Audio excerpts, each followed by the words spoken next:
already going down when Rafa Benitez came in, and he just lifted the club. We've seen the carry on from Mike Ashley over the years, Steve McLaren, and when he came in, you just seen everybody have hope. Hello Newcastle Fans TV. Yeah, so that was me on BT Sport a couple of weeks ago, just reminding everybody what Rafa Benitez has done for the club, because yeah, we've seen it on social media that that people are getting a little bit ticked off with Newcastle, and some people calling out Rafa Benitez, which is absolutely bonkers, crazy. So that was just my little fight back and sticking up for Rafa Benitez, because it's not his fault where we are. Right, we're going to be talking about the goals anyway, get the focus off that. So defensive errors again involved in this. So we're going to have a look at Newcastle's goal first. So it was a long ball by Florian Lejeune. Long ball over the top. Chelsea all over the place. Kante can't get a hold of it, and it's an awful back pass by Marcus Alonso. And then you see Jacob Murphy just burst out of nowhere. I think Courtois does absolutely fantastic to win the ball. Never mind giving away a penalty, he wins it. But unfortunately, Chelsea's defence are too slow because Murphy's pace got him there in the first place. And there's Dwight Gale for tapping. Thank you very much. 1-0 Newcastle, absolutely fantastic start, similar to Old Trafford, but we had that start with Dwight Gale earlier on in the season, well, a couple of weeks ago. And then the defensive errors start creeping in. Let's have a look at Chelsea's equaliser.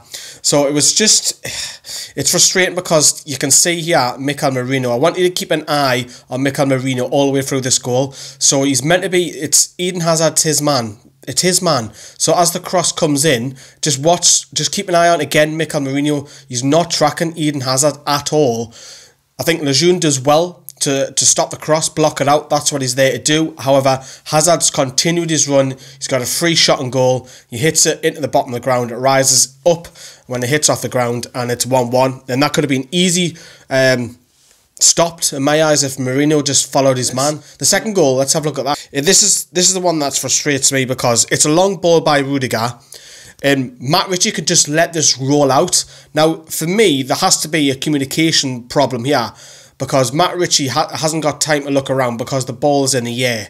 So he's focused on, right, I need to clear it. I just need to get it away. I need to get away, because he doesn't know what's around him. So surely the next man alongside him is Kieran Clark, the talker, ironically, in Newcastle's back four. Well, back five it was at Stamford Bridge.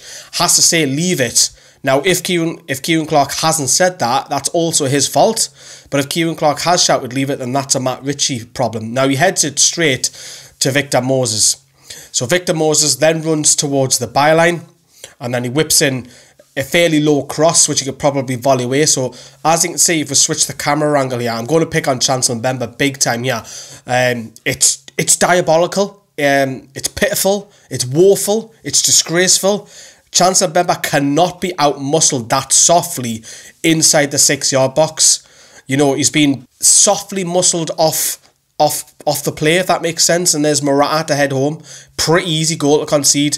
Again, but question mark, does Carl Darlow have anything to do with that? No, I think the cross was so vicious. I think Darlow doesn't have time to react to that, and Chancellor Mbemba. So there's a couple of errors on that one, and that's really disappointing, because we've seen a lot of errors creep into Newcastle's game recently. The third one, of course, is 100% Matt Ritchie's fault. So the ball comes through. I think it's Fabregas who played. Was it Fabregas? I think it was. Who played it in. There's Matt Ritchie on one-on-one with Moses on the side of the box. Moses beats him for pace. Ritchie clatters him. You've seen it on a couple of different camera angles here. It's a blatant penalty. You probably ask yourself then, does he need to dive in? You can, depending on which side of the fence he's sitting. He said yes, he has to make that challenge to stop the cross coming in. Some people say no, he doesn't need to because Florian Lejeune's behind him. But other ways, Eden Hazard steps up, cheekily, sort of casually dinks it. Darlow goes the wrong way. Carl Darlow said afterwards he wasn't very happy with that. But so 3-1. So we'll move on. That's all we can do. Put this game to bed. We'll move on. We'll start focusing on the Leicester game. I'm on BT Sport again later on in the week as well, so keep an eye for that. I'll put it on the video. It's trying to have a bit of fun, because everyone's a bit doom and gloom again. And we will have points at the season where we'll be over the moon with them 3 wins in a row.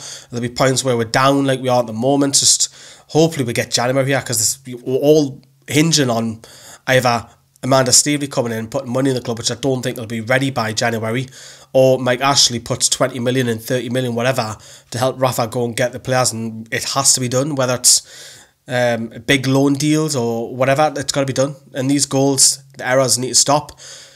And let's just hope Jamal Lascelles is back on Saturday for the club's anniversary against Leicester. So we're going to start now, after this video, is start the build-up as well for the Leicester game. On Monday, Later on today, we're having a live podcast on YouTube. You'll see me and Sharky on the sofa. We've got 14 topics. If you're subscribed to us, you'll see it in your subs box that it's ready for you to go live at 4 o'clock. Get involved in it in the chat as well. See you later. Bye.